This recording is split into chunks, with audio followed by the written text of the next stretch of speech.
pretty warm in here compared to outdoors.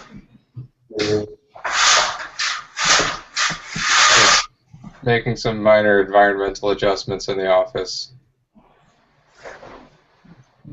Okay, that's it's May 9th, 2014. This is NuPIC Sprint Planning.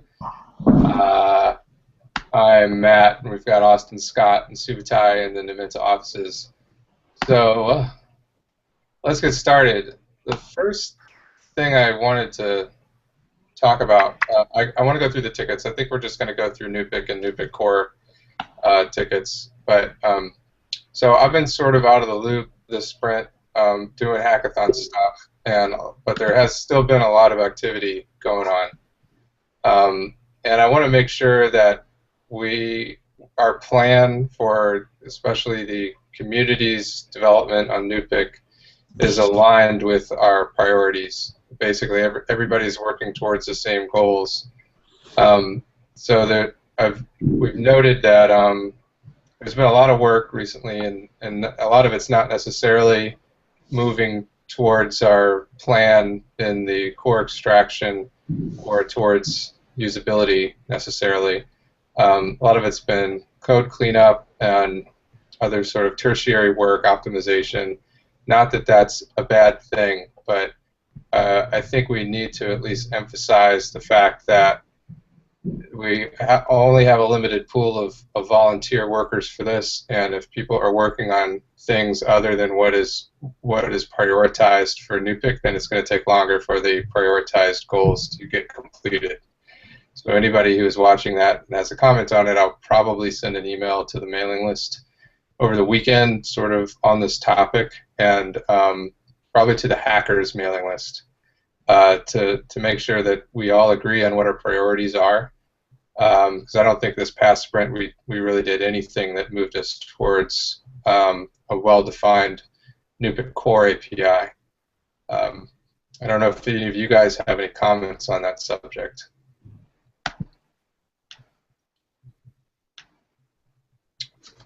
Okay, so I just want to bring that up, and I'm going to bring it up on the hackers list as well. And if we do need to reprioritize, we will. The point is, the direction the community wants to go, that's what I'm trying to support. But if I have the wrong impression about where the community wants to go, or if I lay out a plan for where I think they want to go and nobody works towards that plan, I want to adjust the plan. So that's what I'm getting at. Okay, I'm going to share my screen. We're going to look at NuPIC issues. Let's look at NuPIC first. So we've had a lot of back and forth about pip installability. I think a lot of these closed issues are really just PRs that got closed because they were in a strange state that were related to the pip installation. So as far as pip goes, you know, it's a usability goal, which is nice. So if someone could pip install NuPIC, that would be really nice. However, I'm afraid we might be spending a bit more time on it than we should be at the moment, and I'm not really sure what its mergeability is at this point. So I don't really know how to deal with that issue right now. Any comments from you guys?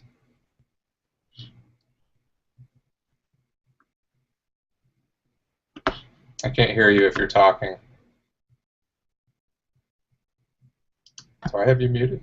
Okay, yeah. Yeah, so I have an opinion on it. The current pull request as it is, in my opinion, is not mergeable. I kind of feel like we should either maintain backwards compatibility with the existing CMake instructions, or have something that works really well for everyone. And I think if we were to merge it in right now, I've had enough problems getting it working as it is. I suspect other people would have those problems, and then it's it's not backwards compatible with anything out there that depends on it. So anyone that's using it would be forced to update regardless. and I don't think we're ready for it. And I don't think that the pull request is ready. It has a number of issues that need to be addressed. So I agree with you in terms of the amount of time that is being spent on it. I don't have the bandwidth right now to support it. Yes, so that's something that we all want, but it's something that we need to do really well. And we just have gotten a lot of new users to NuPIC over the past month or so, especially after we've made a lot of these CMake changes and have improved the build process, and that was quite a disruptive change as well. I don't want to introduce a new big disruptive change into the build process at this time. So I have the same feeling. I mean, I want pip install as much as the next guy, but I don't want to be disruptive at this point when we've got all these new users. And if we had something that worked in some cases and maintained the backwards compatibility with the status quo, I'd be in full support of that. We just aren't there right now. Right. Yeah, but that's definitely not what we have, right? Right. So I don't understand all the details of the pip install thing, and I know you and David have gone back and forth a lot. I think I'm going to need to have a conversation with David about it. I hate throwing away work, but I want this to be a smooth transition. And ideally, I mean, is there a possibility that we can do this without disrupting our current build instructions, without breaking the current build flow, and still have pip installability? Is it even possible in your opinion? Yes, I think it is possible. Okay, that's what I want to drive towards then. I think that's the right thing to do. So maybe we can, when David gets back, we can get together and dig through some of the technical issues. I don't know if he's able to do some sort of a meeting call or something like that to hash through some of the issues. But it seems like if we could do that and put a small plan together, that could help. And maybe there's a way to incrementally get there instead of trying to do it all in one big pull request. Yeah, and it's a big job, and I want to make sure that everyone realizes that David has been a big contributor, and he's a C programmer. He seems to know a lot about that environment, and I know this is something that he sort of initiated, and a lot of us wanted. But any time he spends on that is time he doesn't spend on other things like that move us towards the version 1 of NuPIC Core. So as long as the community is aware of that and the other devs are aware of that and we all agree on it, I can't tell people exactly what they should and shouldn't work on. But in my opinion, that is not as important, I think, as for example, getting a unit testing framework up to support our network API. All right. Okay, that's my stand on it. Okay, I'm off my soapbox. Back to our issues. Let's see. So we've got some contributions from, I think this gentleman's name is Sergey. So I'm going to go through some of these because I don't understand them. So I asked Vitaly to review this, and it's a change to a hash that's a job hash and how it's being generated. And he had a problem with a build in this, and this is still in his court, so it's assigned to him, and I'm going to leave it to him. Vitaly gave him feedback, and I'm leaving it in his court. We're just going to move this into the next sprint. In my opinion, that's the right thing to do. But it's for an issue 883. So let's move both of these, that and 883. Those are going to go into the next sprint. Okay, this is one Scott brought up. I don't know how important this is. Scott, CLA model has no active columns. I think I remember us talking about it. Yeah, I don't know how important it is either. Basically, with that NAN issue where we're getting non-number values for the anomaly scores, I fixed that, but it wasn't clear to me why we were getting into that situation. So I fixed what caused the not a number error, but that was caused by no columns being active, and it's unclear to me why we would be in a case where no columns would be active sort of indefinitely. Like once that happened, it stayed that way. So this is just another task to investigate why that was happening. So I wouldn't necessarily call this an important issue because it's been the state of NuPIC for a long time. So I think I might pull that off. This seems like it might be a juicy issue for somebody who wants to do a little bit of algorithms work and try and understand what's going on in CLA. But it's also, you fixed one of the NAND issues. You're not sure if it's the same NAND issue. Well, so this issue is about there being no columns active. Previously, when there were no columns active, you would get not a number as the denominator square because it was divided by the number of active columns. So I changed it so that if there are no active columns, then it will, instead of not a number, it will be either 0 or 1, depending on things. But there will still be no active columns. Right, and I think if the input is empty, then that's possible, right? Yeah, but in this, the link there to drive has the files and the data to reproduce it, and it was getting a not a number, and then even though the value, it was a real value being fed in. Oh, okay. There wasn't, it wasn't like there was a reset or anything else like that. It was regular value, and it somehow got 0 active columns, and then forever after was always not a number, and I assume that's because it, for some reason, kept getting no active columns. Okay. So, yeah. That seems like a real bug. Yeah. It seems like a real bug, and there's a use case already attached to it. So what I'd like to do is take this out of our next sprint, put it on the backlog, and tag it with a help wanted tag to see if anybody who wants to get into CLA work wants to see how this is reproduced and try and understand why it's happening. Does that sound all right?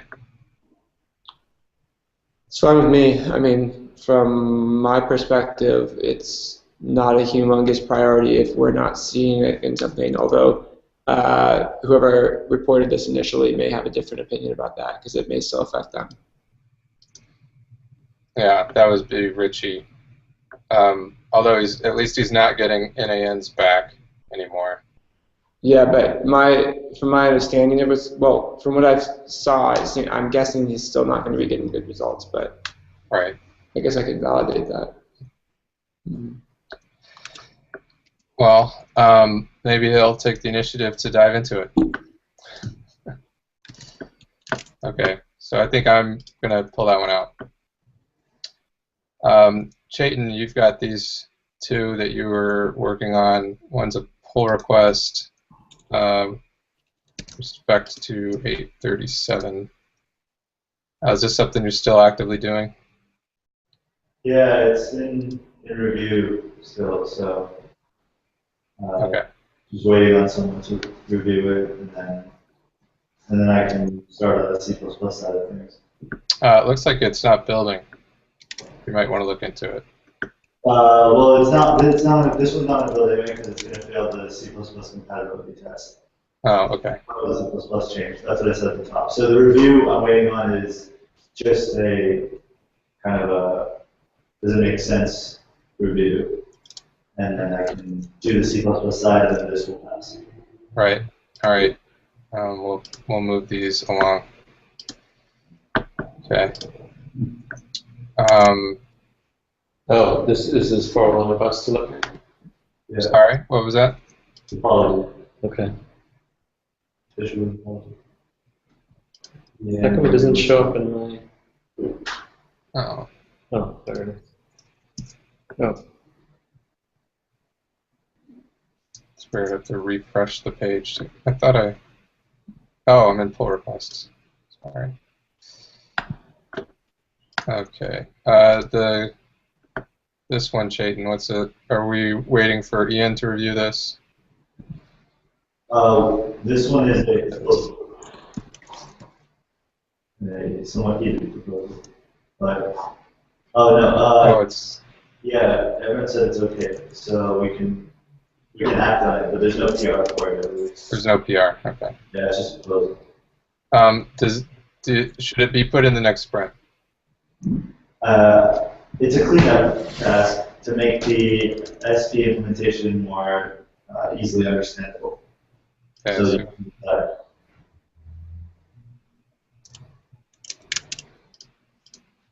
all right. Well, I think I'm going to put it on the backlog unless somebody knows they're going to work on it in the next sprint. Okay.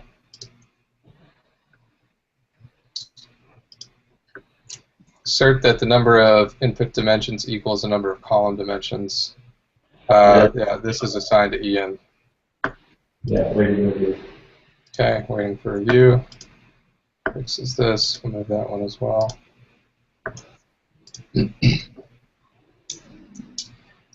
Right. So we knew we were going to get to this. So these PRs for renaming files to upper camel case.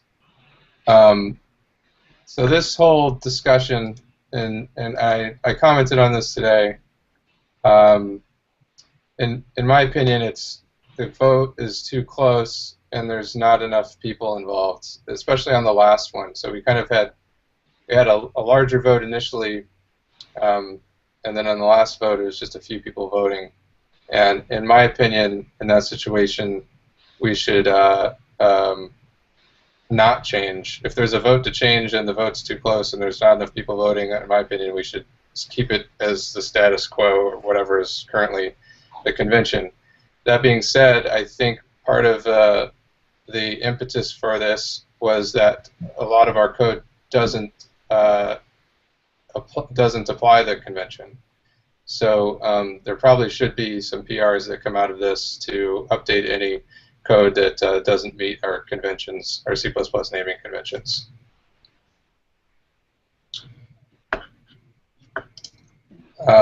As far as this PR, I'm hesitant to close it until I talk to Utensil, but I am going to clear the milestone. Okay. Back to screen sharing. Okay, Chayton, add a test to spatial polar compatibility test checks for one-dimensional SP. And you said you will do this as a part of some other task that we've already talked about, right? Yeah. And you are planning on working on this in the next sprint? Yeah. Okay. And we'll move this along.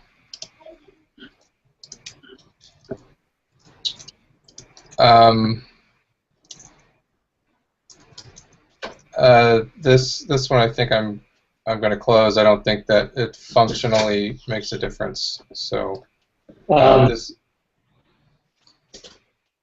ran into a related bug during the hackathon where I think it was Julie. She swarmed and she got a model params that had non-temporal multi-step in it, and then she was not able to checkpoint and uncheckpoint those models. Oh, really? So I think this, we really should have something that just takes that out as an option, at least by default. Okay. We don't need to do that. What was wrong with checkpointing? I have a checkpoint to try to, from her to try to replicate it, but it was like the classifier, something went to checkpoint. Okay, I'm going to make a note about that. I don't think it was a classifier error. I think it was just it didn't know how to proceed through the checkpoint. At some point, it caught those on this version. I have the model here. Okay.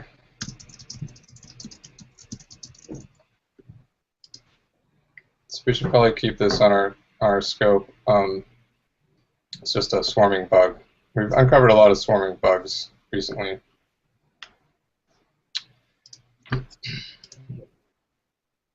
Okay.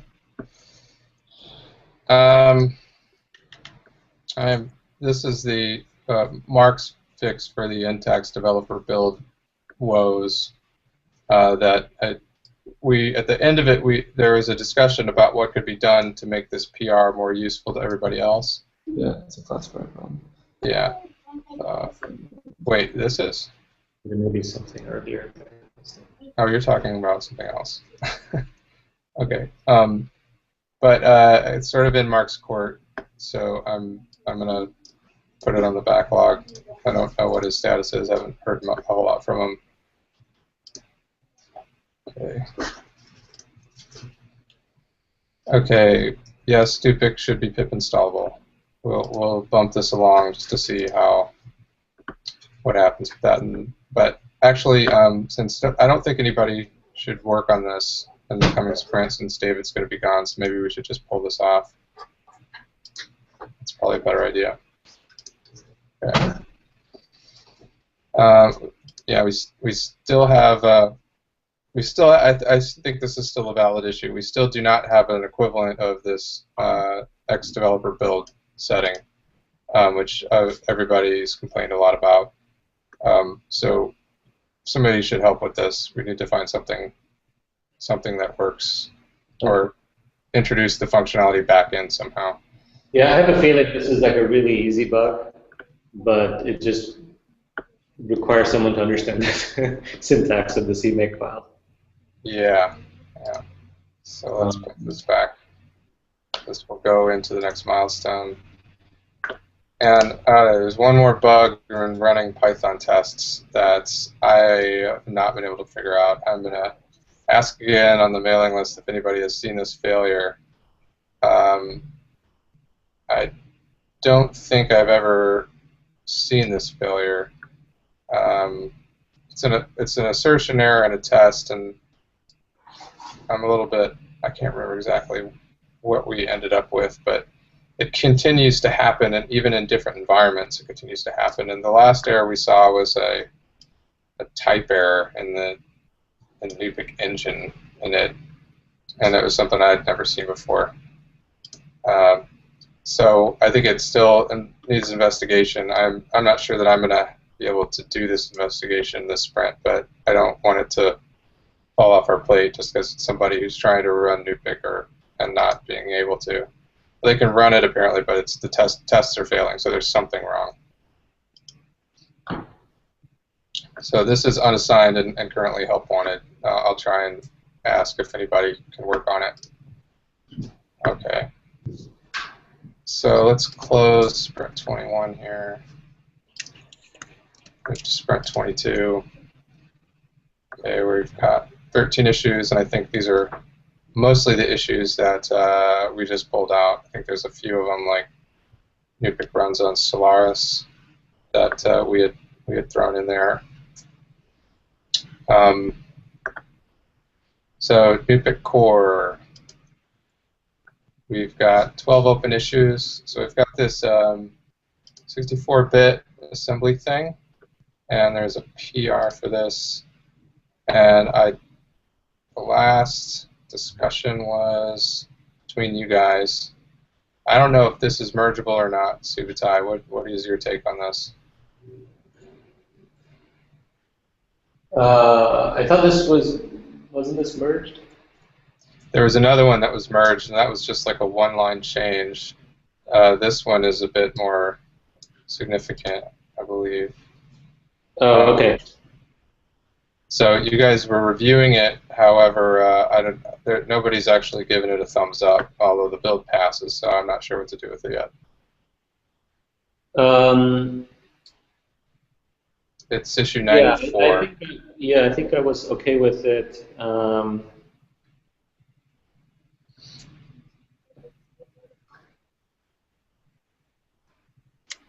If it just takes a little more review, I'm just going to put it in the next sprint. Okay, yeah, I think we got sidetracked in our discussion onto something else. All right. Okay, so we're moving these to the next sprint. I'm going to take that PR and I'm actually going to assign it to you. Although, the thing about this GitHub issue tracking is you never know when you're assigned anything. You have to like go search yourself. So, all right. These are. Does he need to merge master back in? It looks like it's mergeable. I just got off of it, but there would have been It would have said something on GitHub that it wasn't mergeable. Okay. Chaitin, this is a complement to Python issue. This was the one you were going to work on, right? Yeah. Okay. Move forward. I'm confused still about this NTA replaced by NuPIC. Does anybody understand this? I think there's a lot of confusion about these environment variables, and it didn't make sense to me, but at the same time, I think we have a bigger goal of removing these environment variables.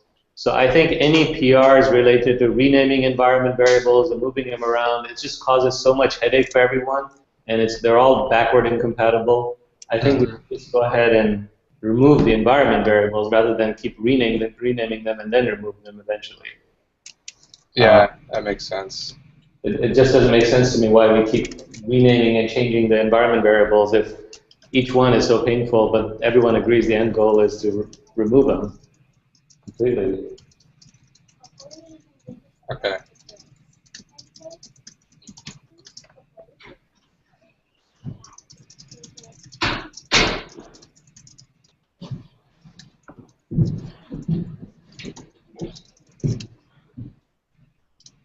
Okay. That's that. You agree? Yeah.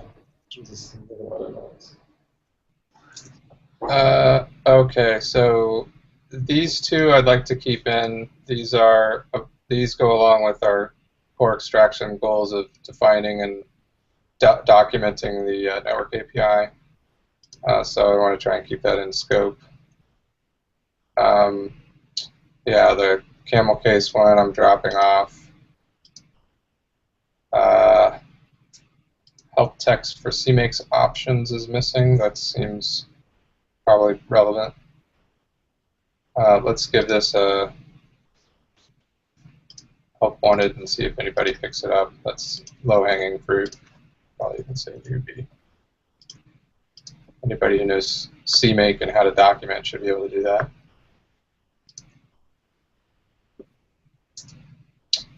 Yeah, this one as well this is what started the conversation.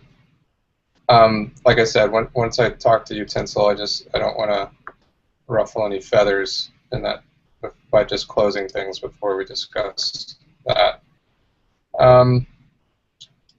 Vitaly was going to help configure a Coverity code scan. I'm not sure where this ended up. This is pretty old now. This is more of a tooling thing. It's not really a high priority thing, but it would be nice. I think we've got enough other things to focus on. I'm gonna take it out, put it on the backlog. I know Vitaly hasn't had much time to work on this. Okay. This was a bug where some of the dependencies were missing checks. I don't quite understand the issue. I don't know if anyone else does.